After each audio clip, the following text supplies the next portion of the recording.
she overcame breast cancer actually with no chemo, no radiation, reversed her high blood pressure, was taken off of her pre-diabetes regimen that she was on, and really had a miraculous transformation. She lost 70 pounds and like her life changed drastically. When she went plant-based. When she went plant-based. When she went plant-based.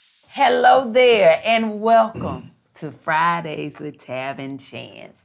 We have a special guest today, but until we get there, I am Tabitha Brown. This is my husband. I'm Chance, what's up? And today's special guest, introduce yourself, Chef. My name is Stefan Houston. I go by Chef Hue. Yes. Yes. Or Chefon. This is true. Okay, yes, it is. All right, you know the song? I do. I be watching. Okay, you be watching? watching. Okay. All right, y'all ready? Bring the beat in. Hold on. Oh my God. Keep your hands to yourself. I'm not touching You don't nothing. want to mess with your little beat. Look, I got look, the beat. Chance. I got it. the beat. I got it. All right. Okay. All right, you know how to harmonize, right? All right, hit it again, babe. Hit it. Bring the beat in. I'm gonna lose my voice fooling with you. Bring the beat in. Fridays, Fridays, Fridays with Tab and Chance. Ba-dum-bum-bum. Fridays, Fridays, Fridays with Tab and Chance. Hey, hold up.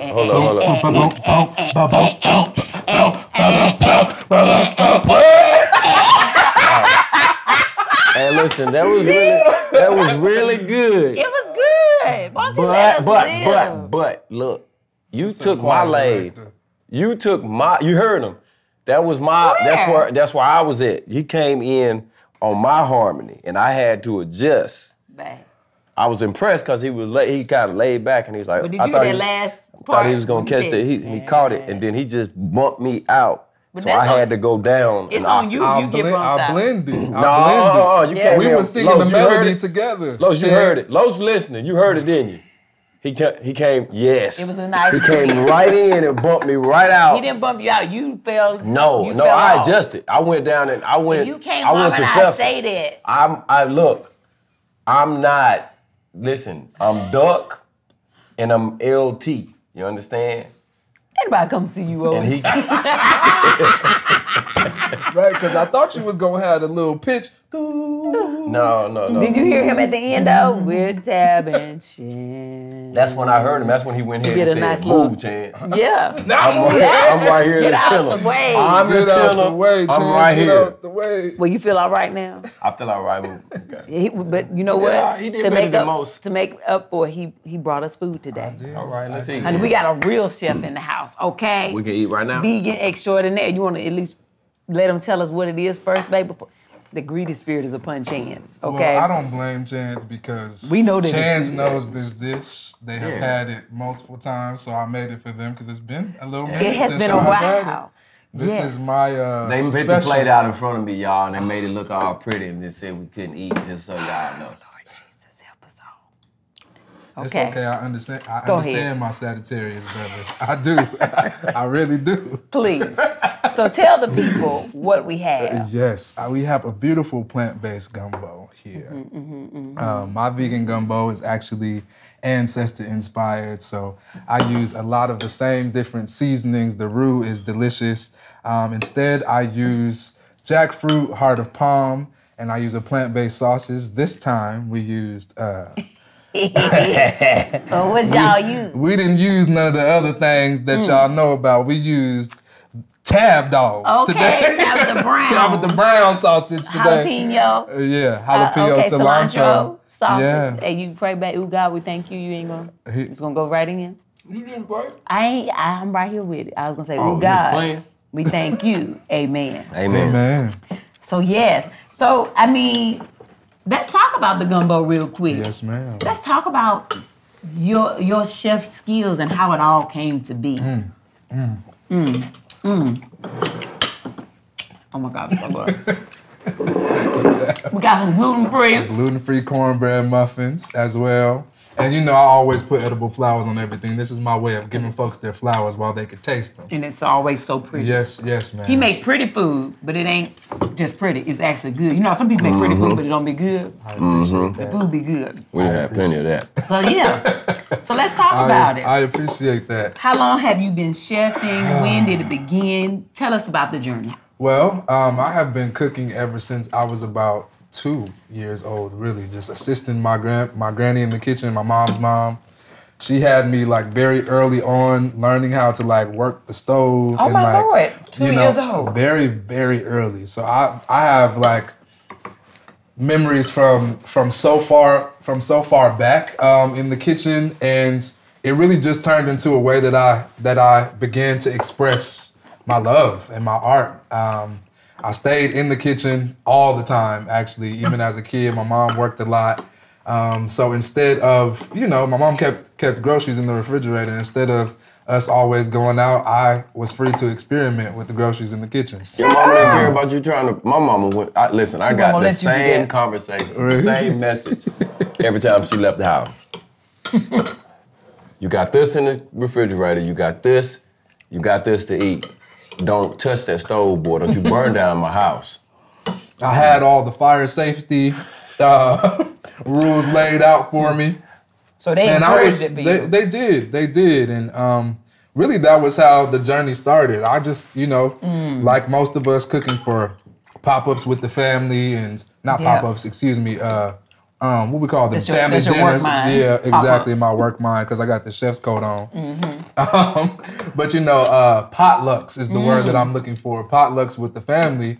I would always make something special that I didn't saw, you know, different chefs. My favorite chef as a kid was Chef G. Garvin, because he was the one, he was the black man, really, the only like black male representation on the different food networks that were around at that time. That's true. So he just made me feel like I could do it. Yes, I love that. And so, yeah, I would sit and watch the Food Network and try different things out. And yeah, that's really where it took off until So that means the professional came in. you were cooking everything. You weren't just cooking vegan back then. Oh no, I was cooking everything.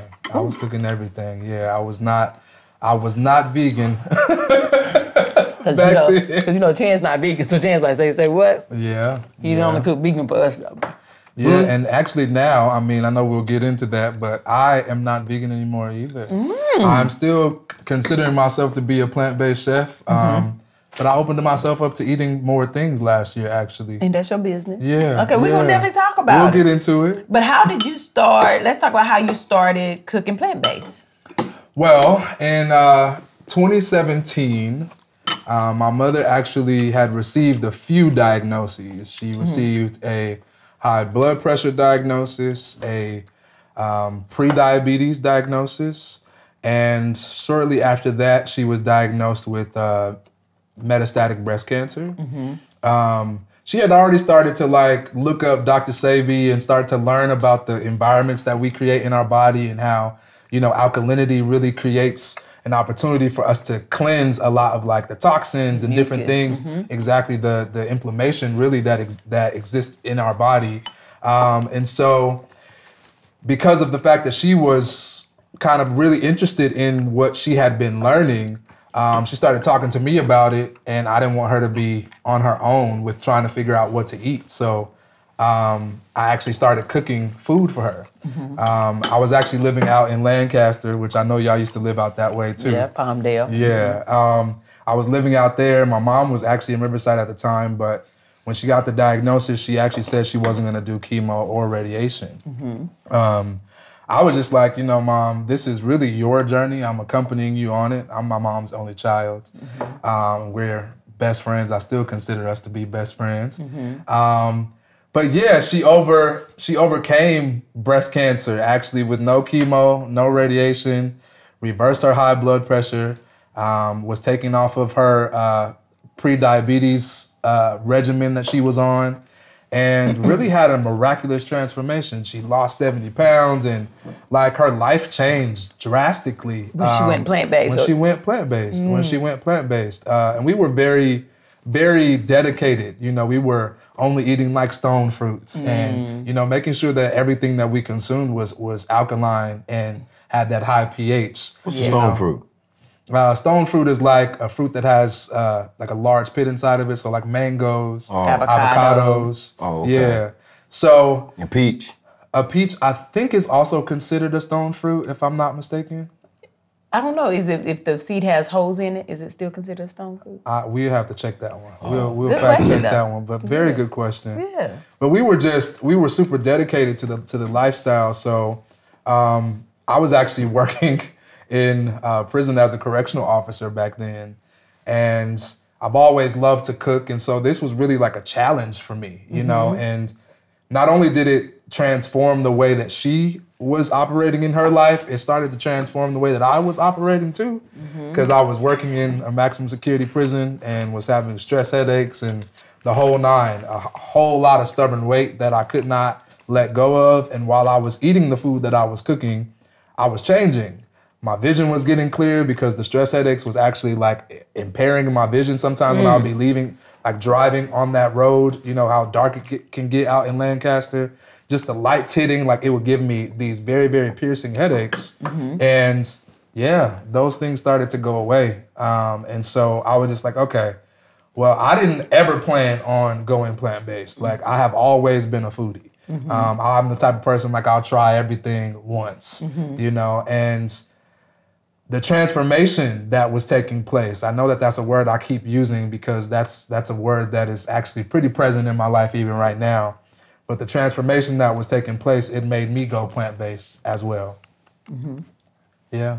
So after that, I just decided that I was going to start to cook the food for folks because I was posting it on Instagram.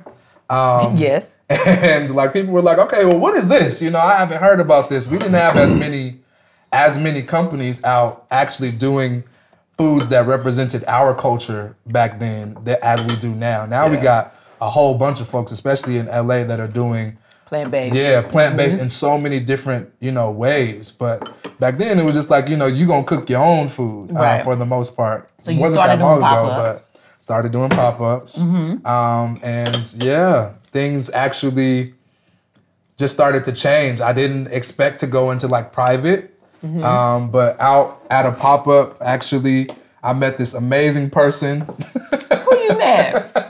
Where you was popped up at? I had done this pop-up at this place or at this event called Superfest. And that was at that point, what, 2019? I think so. Was that in the Merck Park? Yeah. That was in the Merck Park. Yeah. I remember. Yeah, and this, you know, this. Oh, you was chance that you had met this amazing person. It was chance, and it was you. I actually was just looking at the pictures, but yeah, you came by. You came by the pop-up, and I remember my mom had actually told me about you. That was 2019, I think. Yeah, right before the pandemic, or I think it was like September of 2019. Yeah. And my mom had been telling me about this woman that, you know, she knew that went viral after trying like this plant-based, you know, sandwich at Whole Foods. And she kept saying like, you need to follow her, you need to follow her. And when I followed you, I was like, oh, she dope. Like she funny, you know, she got a good word and she not afraid of being vulnerable, but I didn't know that I would end up relating to you in the ways that I ended up relating to you. Yeah, so I remember that day. That. Your mama, she was like, she came over and she said, my son over here cooking, you need to meet my son. Yeah. You got to, and I was like, oh, okay. She was like, no, before y'all leave, y'all got to come over here and taste this food. Remember that? I liked her because she was advocate. She was going hard for her son. Yeah. Like she was like, hey, nah, y'all. Yeah, y'all got need to come meet over my here son. and try this food, and we did. And it was a love at first taste, okay?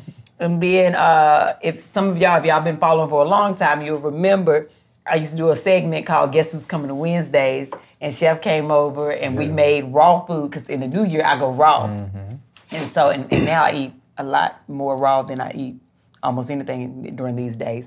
I eat whole foods mostly, but I eat a lot of raw foods. But we made like a raw sushi roll. Yeah. Still one of my favorite things to make.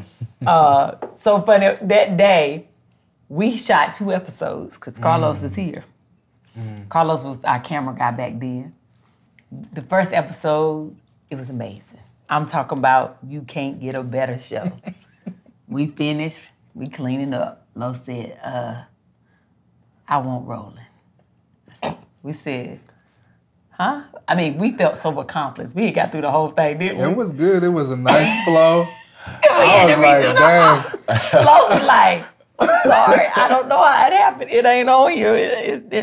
So then when we did it, and it still was amazing. It's crazy how you can do 2 back-to-back shows that are the same but completely different, but still was the perfect show. And after that, we started working together and different events and parties and all the things, and we've been cool ever since. I catered Chance's retirement party. Yeah. Oh yeah. Yeah. Yep. Did that. I remember the Lamert event, and I remember that was at the beginning stages where I was always like, Tab, you don't have me going to this stuff. If it ain't good. If it ain't good, I'm gonna tell these people. And I remember eating your stuff and thinking like, all right, if it's like this, then I can eat it. But I was always apprehensive. Yeah. And felt good about meeting you enough to where it was like, hey, look, we need to bring him to the house. Yes, and he did. He brought us some mushrooms and it was on, okay? I think it may have been one of our first times having like fried mushrooms. He did one of our events at the old house. Yeah. I remember. It was one of the first ones. We've done We did so many things together in the past. Yeah, we've worked together a lot. And so you are now, because you took a break for a while. I did. And we'll get to the break. But you are back now, cooking again, catering, private chefing. Yeah. So let this be me and Chance vouching, okay? Y'all know how hard of a critic Chance is. I'm a real foodie. We love his cooking. It is amazing. So if you are in the Los Angeles area, but do you travel? I do travel. He also travels. Yeah. Okay, if you would like to book him. To travel. Yes. And we're going to get into that too. Will. If you would like to book him, he is a plant-based chef. Make sure you reach out. His information will be in the description of this video. Okay? So let's talk about transformation. Yeah. Right? So we said you're back, but you took a break. Let's talk about the break and why that happened. Oh, yeah, the break. So my mom and I, we played a few together, really. My mom, my dad and I too. My dad, you'll always see him around. In 2020, my mom was re-diagnosed with breast cancer in July of 2020. And she did decide to do chemo and radiation this time. And like the last time, I was just like, Mom, this is ultimately your experience. You know, I just want to support you in whatever it is that you decide to do. Was she still eating alkaline at this time? She was not eating alkaline at this time. And that was one of the biggest frustrations that I had too, because I was just like, Mom, we know how to do this. Yeah. We know how to do this. Like, and I wasn't even afraid, like, you know. But, yeah, the re-diagnosis was in July. By January 29th, 2021, she had passed away. That was the day after her 52nd birthday. That time, it felt, I always say like every day felt like 5 years. It felt like such a small, condensed amount of time and such an elongated, like draining, like amount of time at the same time that, like, you know, a lot of times when I'm reflecting on that, I'm still discovering new things, even though it was 3 years ago now, almost. I'm still discovering new things because it was just like boom, boom, boom, you know, one thing after another.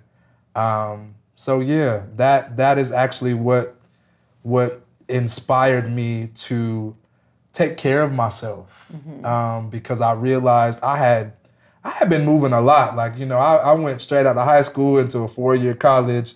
Straight from a 4-year college, actually, even before I graduated, I went into the Department of Corrections, left the Department of Corrections, and went directly into this. And it was like so fast that things were like picking up that I wasn't even really able to enjoy myself, to be honest. You know, like I was working with Tabitha Brown, and I was also working with a whole lot of other names, and just also people in the community that really, really loved what I was doing, but I couldn't even really enjoy it because of the fact that I was just like in survival mode. Yeah. I was in survival mode. I needed to be able to make the money to be able to take care of myself and to be able to help my mom. And my mom definitely felt like a burden, which is one of the things that I got to tell her before she transitioned.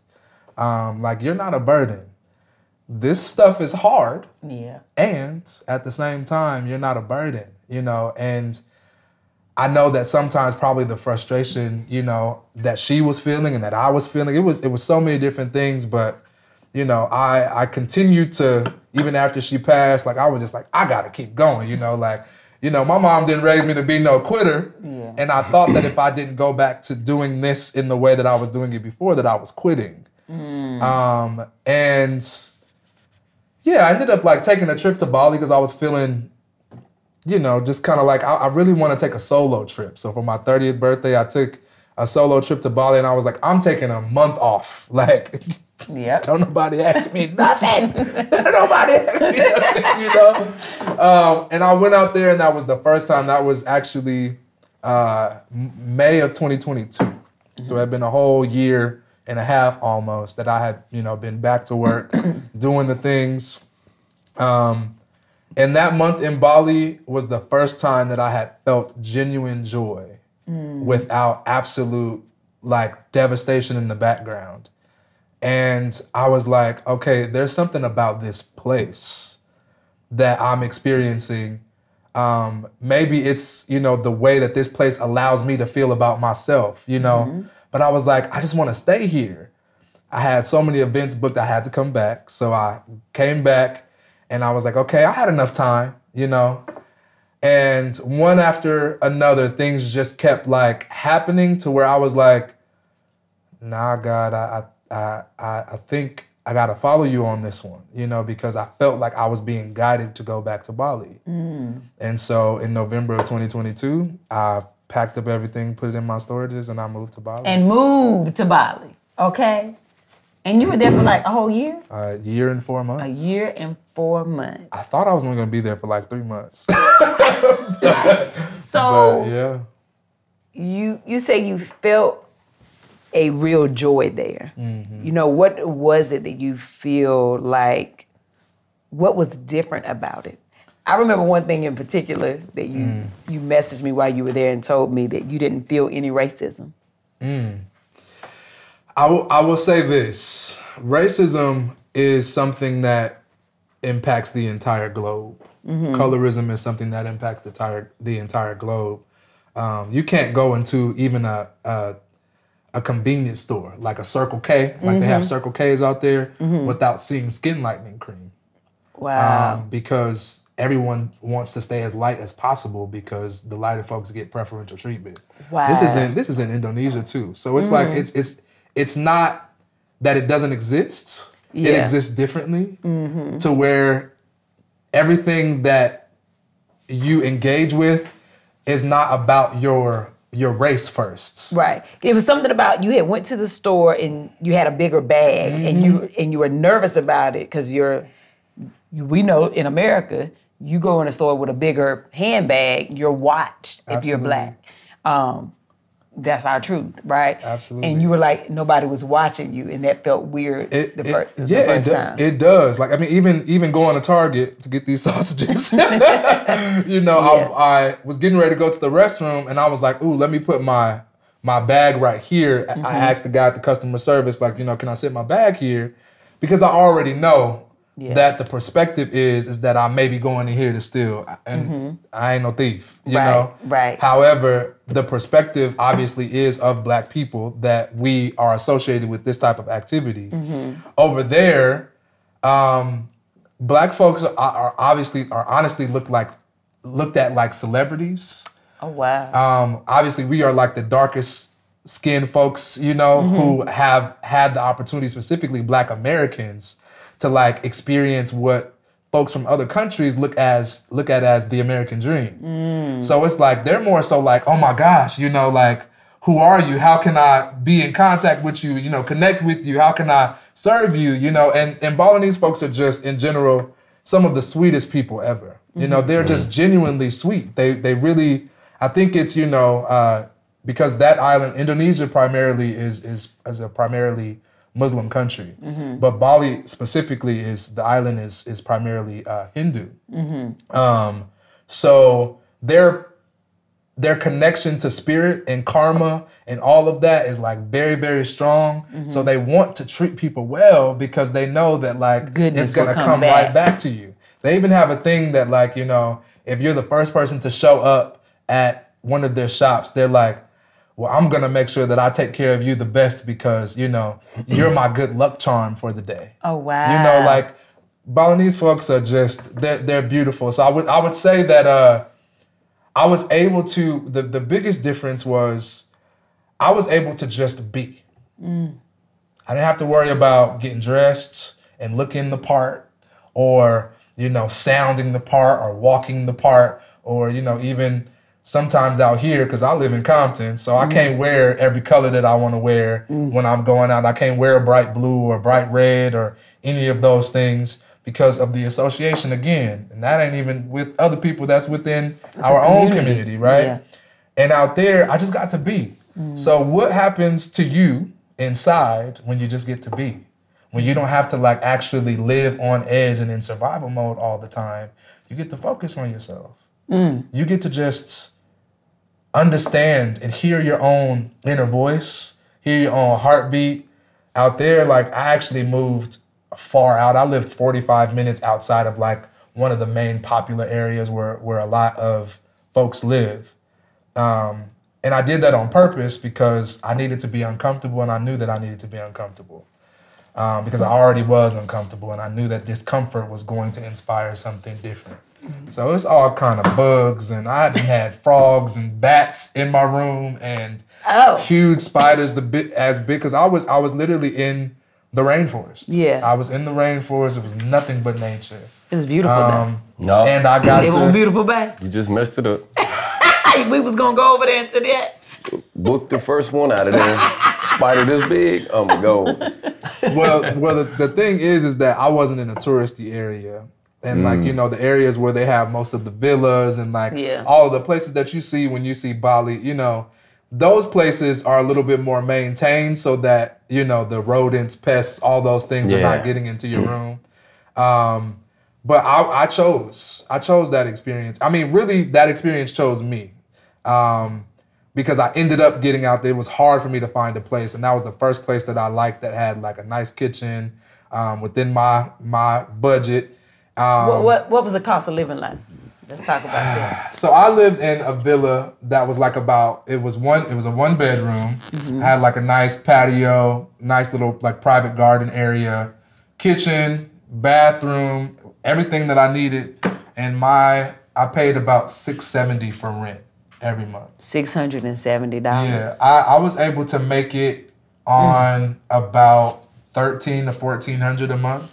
While I lived out there because everything, I mean, so Indonesian rupiah, which is the currency out there, it's about 15,000 Indonesian rupiah to $1 American dollar. Wow. And that conversion is you can get a coffee for about 25,000 Indonesian rupiah, which is maybe like about $1.50, $1.60. Where out here it would be $5, right? Yeah. Now, you know, the big brands, they still their same price. Oh, okay. But it's a lot of locally owned spots out there that are so good. The food is good. The drinks are good. Everything out there to me just feels like it's made with love. And like love is at the forefront of the intention of the folks who are doing what they're doing out in that environment.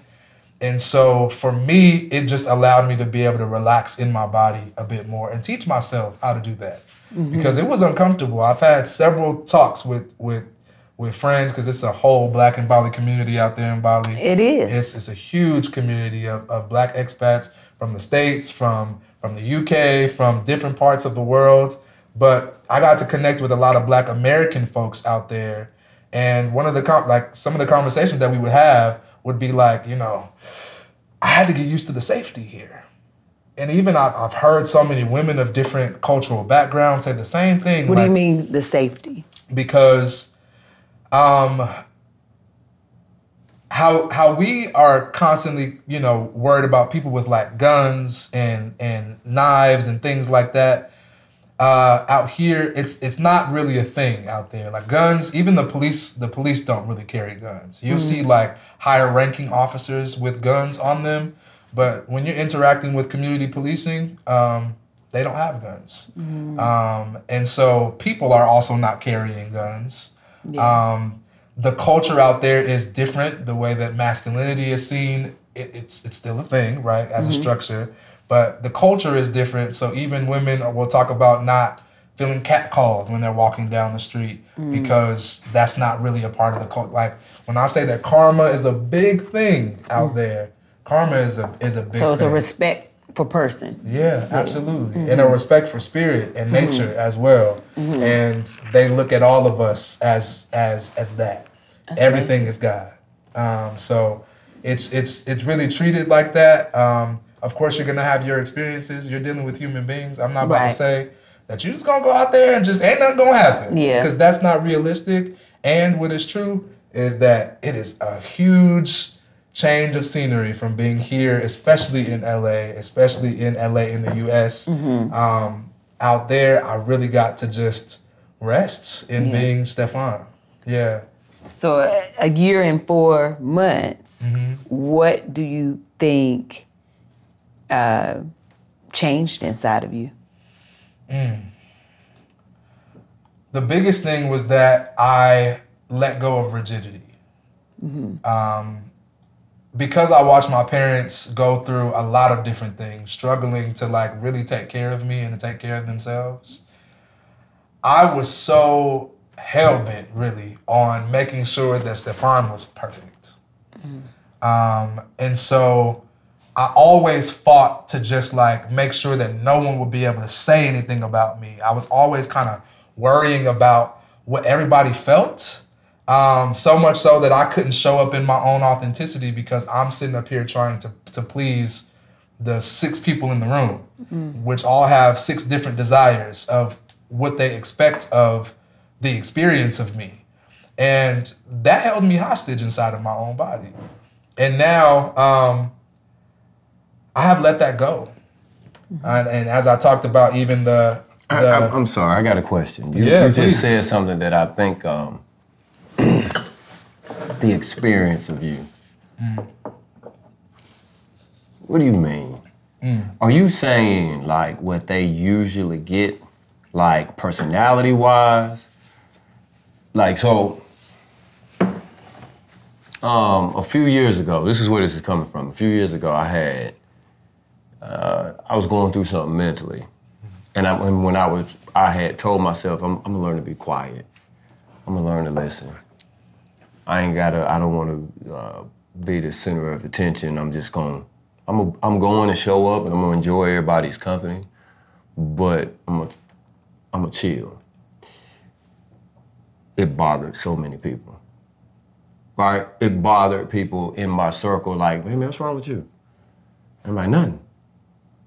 I'm just chilling, you know. But my chilling was bothering people. And it was really nothing wrong with me, right? It was just that I was being intentional about what I think you're saying about how people experienced me and how I wanted them to experience me. That's what you're talking about? Absolutely that. So how has that, what kind of response have you gotten from the familiar circles, from people who are accustomed to a different experience with you? I literally had a conversation right before I came here about that exact thing. It's difficult, you know, everyone's kind of like logging, right?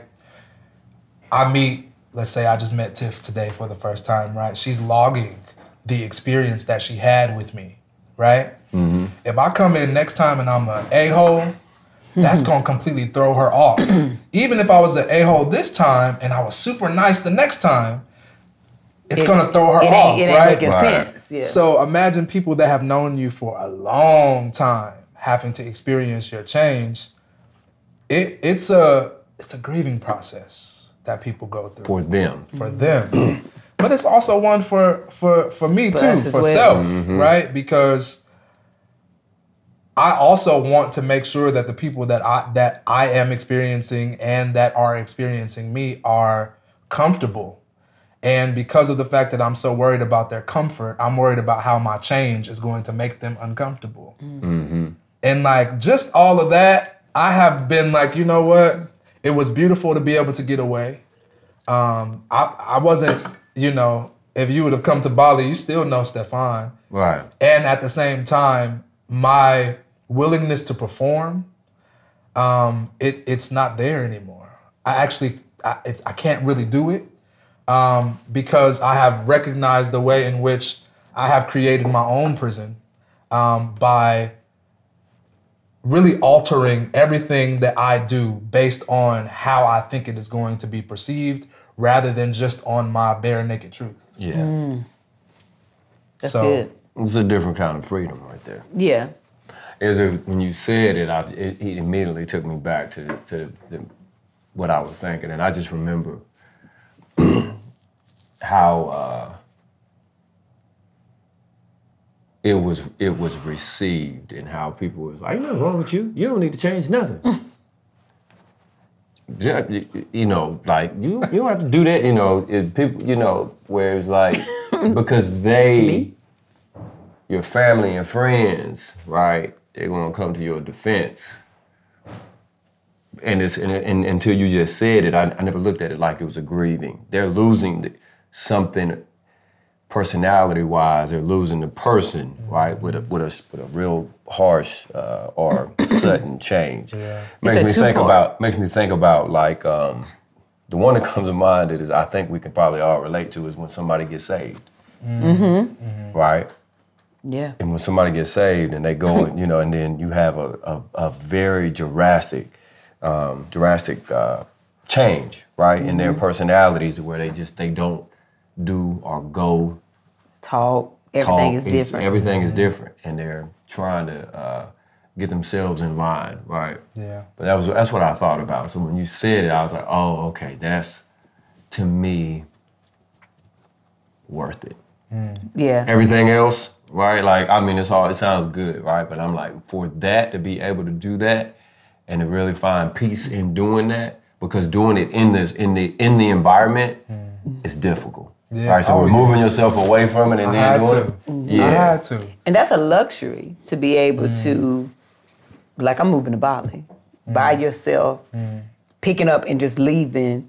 I transformed, right? I gave myself freedom because I did used to conform. I did used to be concerned about how everybody else was going to see me. I did walk the walk, talk the talk that I thought was going to work. I was holding myself hostage. I was living to please others. And the moment I almost like got saved, right? But truly gave myself to God and said, I'm gonna live the way you created me to be, I had to start taking those layers off. And a lot of people did not like it. People who had known me for a long time started to fade away, right? They started to find issue with me and my truth, but they were okay with me living a lie.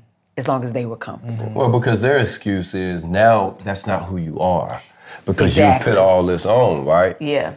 And then when you say to them, yeah, I have been lying. I'm not lying now. Yeah. I'm done lying is what I'm trying to I'm tell you. tired. You gotta I don't want to be reverse that it. person anymore. Yeah, I don't want to do that anymore. But everybody not willing to respect that. Yeah. And I mean, it's Or, survival. no, and they feel threatened by it. That too, Because yeah. now you telling them, But also, you gonna tell your truth? But exactly, but that's the thing. Everybody, we have to. What I found for myself is I had to respect that other people were not ready for their truth. They're not ready to walk in their freedom. And we're all mirrors to each other. Exactly. Right? So if you show your truth, that forces me to look at myself.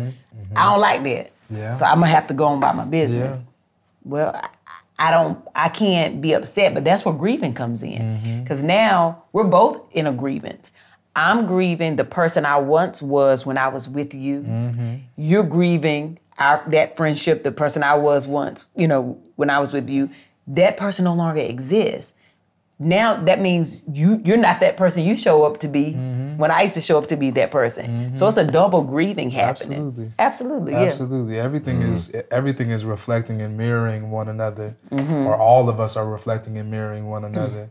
And we have been conditioned to believe that, like, change means that something is wrong.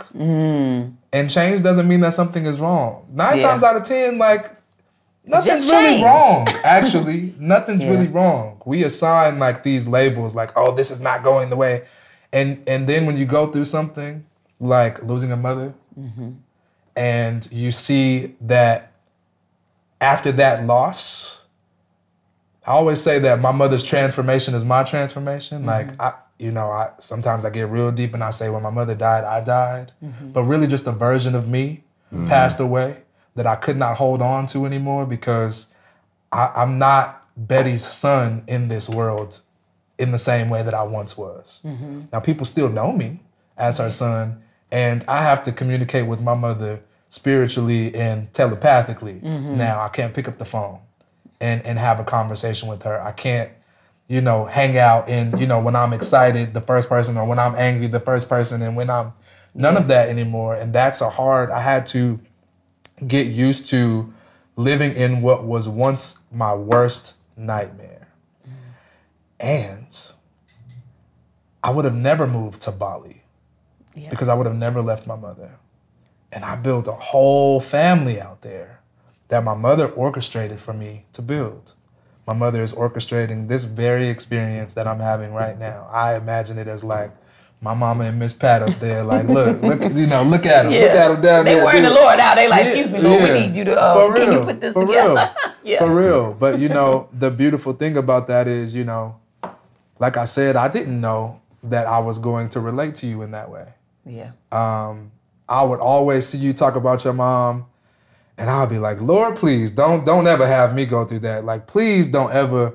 I don't want to see no pennies, no nickels, no dimes, no nothing. I really felt that way. Because as beautiful as it is, there's nothing that can really replace the physical connection that you have with someone that you come from. It's a guttural change, and it feels like, like the worst pain that I've ever experienced.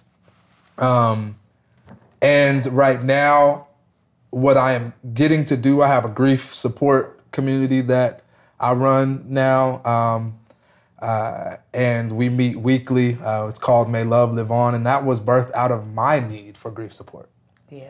And now other folks are saying the same thing to me that I am saying to you.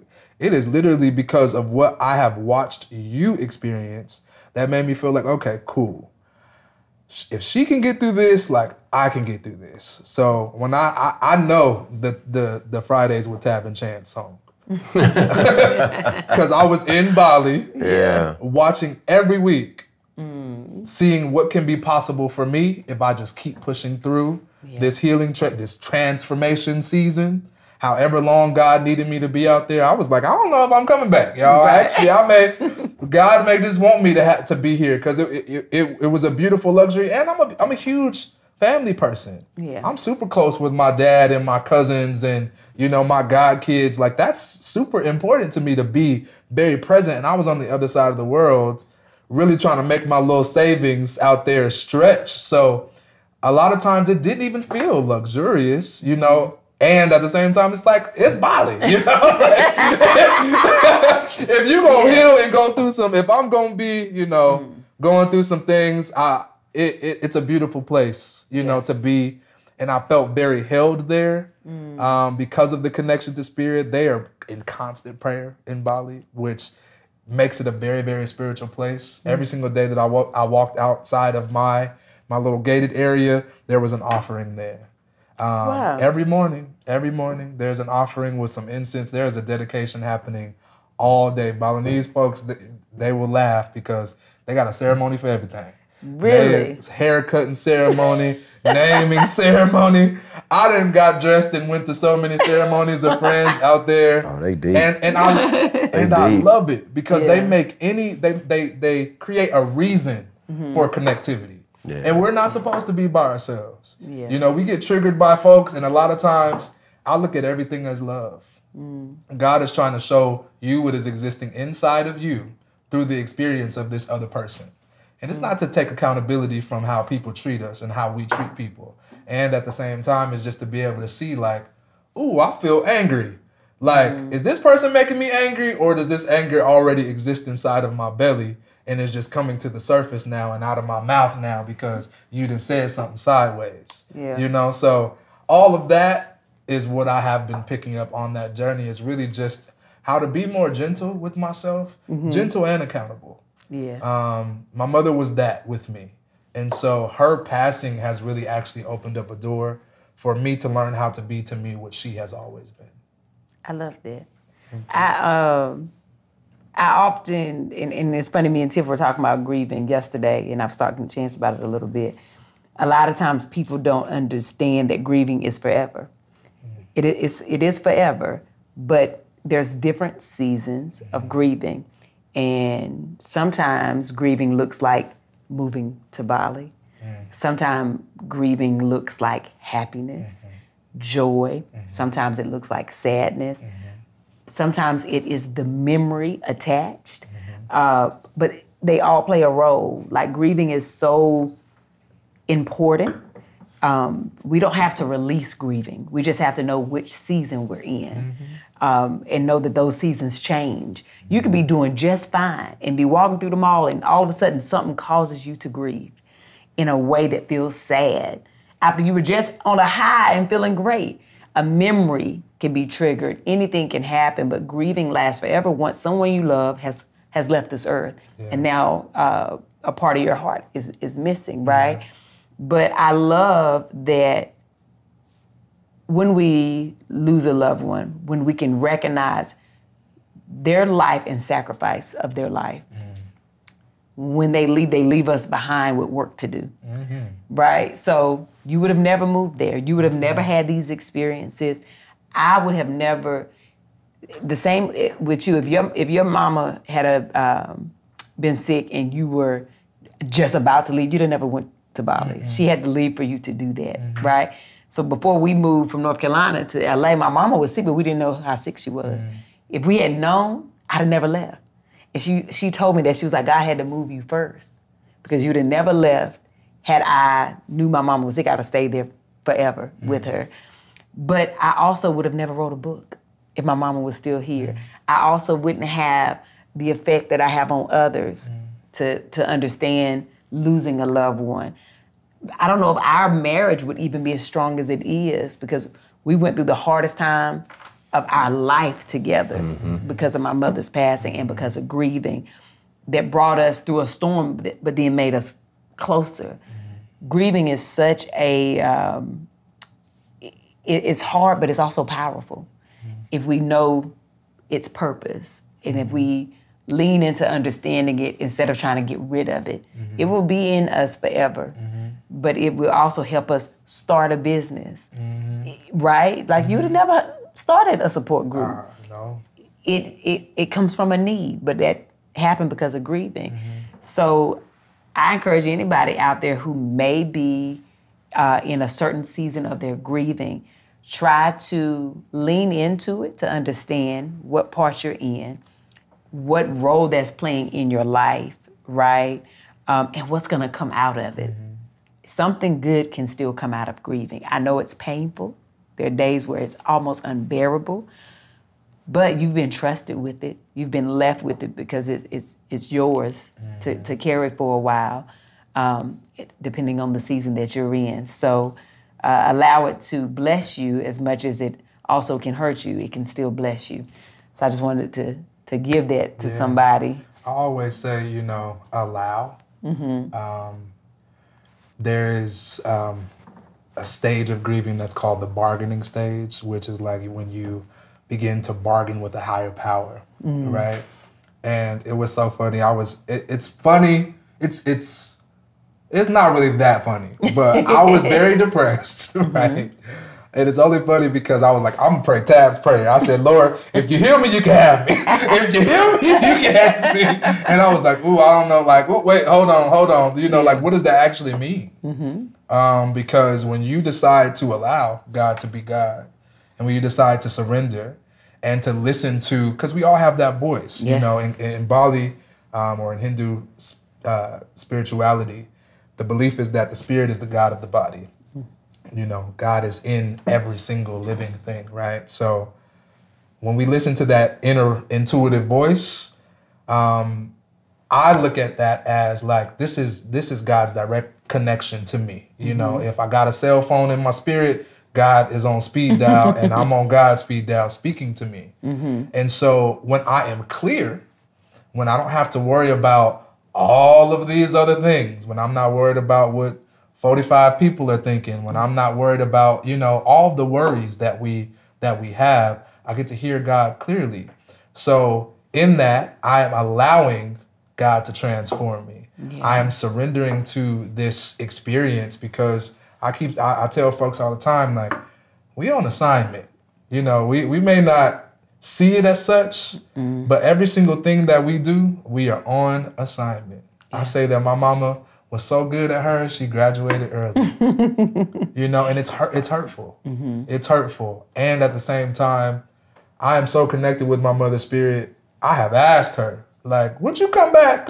Child, nah. You know, actually, when my mother took her last breath, I was the only one in the room with her. And she smiled. She smiled. And I always describe that as, you know, her body responding to what her spirit saw or what her spirit was experiencing. I was like, oh, she good. She had been looking worried. And I found this comment that she wrote a year prior on Mother's Day where she was just like, you know, I'm so happy that I had Chef Hue here on Mother's Day cooking, you know, my favorite foods. Like, I'm just so proud of my boo, because that was her nickname for me before Alicia Keys and Usher took it away. You know, but she was just like, I'm so proud of my boo. I'm so honored to be your mother. And I read that to her. She was struggling. She was literally on her way out of here. And I was just like, Mama, you know, like the exact way that you feel about me, I feel about you. And I was like, you know, you did everything that you needed to do. And she was just looking like she didn't want to go.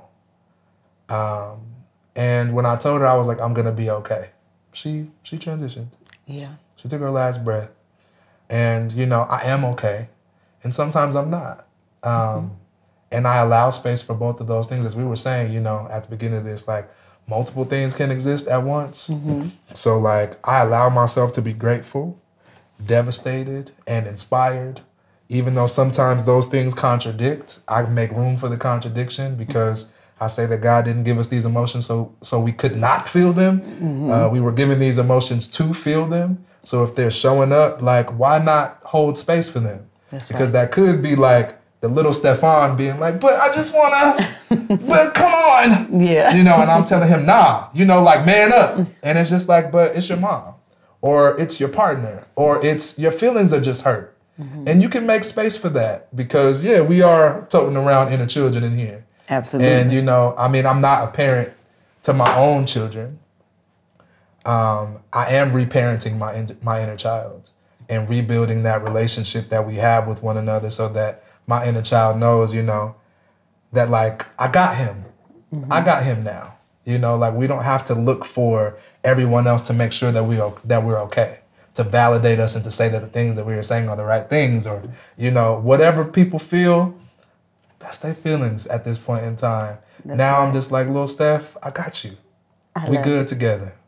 Yeah. I loved it. That's how you know you okay. Because you can acknowledge all of it. All of it. Right? The moment you can acknowledge it, you know you're okay. Even when you're not okay, you're still okay because you can acknowledge that you're not.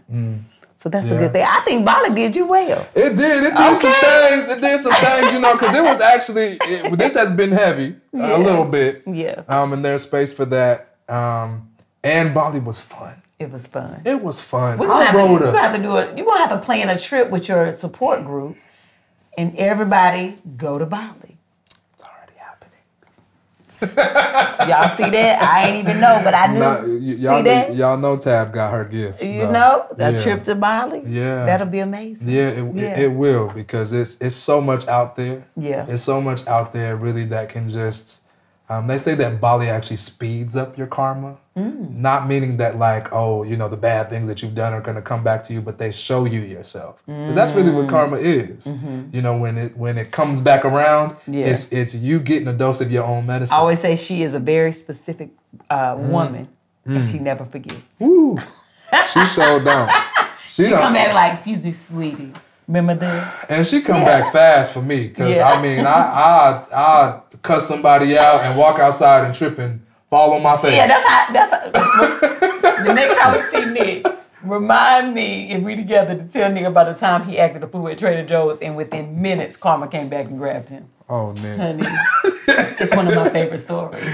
Well, babe, you got anything else? I think we're going to close it out because this has just been amazing, and I'm grateful for your life and your journey and for you sharing with us. And I see the transformation that has happened. Thank you. I know we, have kept in touch even when you were gone. You would send me updates and I would check in, and I'm just proud of you. Thank you so much. And so I'm grateful to know you. Thank you. And look, the old you and the new. Right, okay? right. And likewise. Exactly. I'm proud of y'all too. Yes, Thank absolutely. You. And now remember, he travels, okay? Not just to Bali, but to you if you want to book him to come and do some private chefing or catering. But if you're here in Los Angeles, he does do pop-ups, but you can find out about all of that by following him at Plate of Hue. Yes? Yep, at Plate of Hue. And it'll be in the description of this video. And until next time, you got any last words? If anybody out there is considering making a transformation, what would you tell them? Have grace with yourself. I feel like we are so good at learning and knowing how to serve other folks and how to, be forgiving and easy on other folks, but we hardest on ourselves. And I feel like, in building that relationship with yourself as you are transforming and navigating new territory within your own body, have some grace, because we gonna mess up, we gonna, we got lessons that we have to learn, and it's okay. It's okay. It's all working out for your highest good. Come on. Yeah. Have grace. Yeah. And with that, when you have grace, we say amen. Amen. To that, okay? All right, y'all. We love y'all. Thank y'all. And like he said, be easy on yourself. Until the next time, honey, y'all go on about y'all business, all right? Have the most amazing day. But even if you can't have a good one, don't you dare go messing up nobody else's. God bless y'all. We'll see you next time. And that's on period. Thank you for watching this episode, honey. And if you liked it, go ahead and click right here for more of those episodes. And if you haven't already subscribed, please remember to do so. Very good.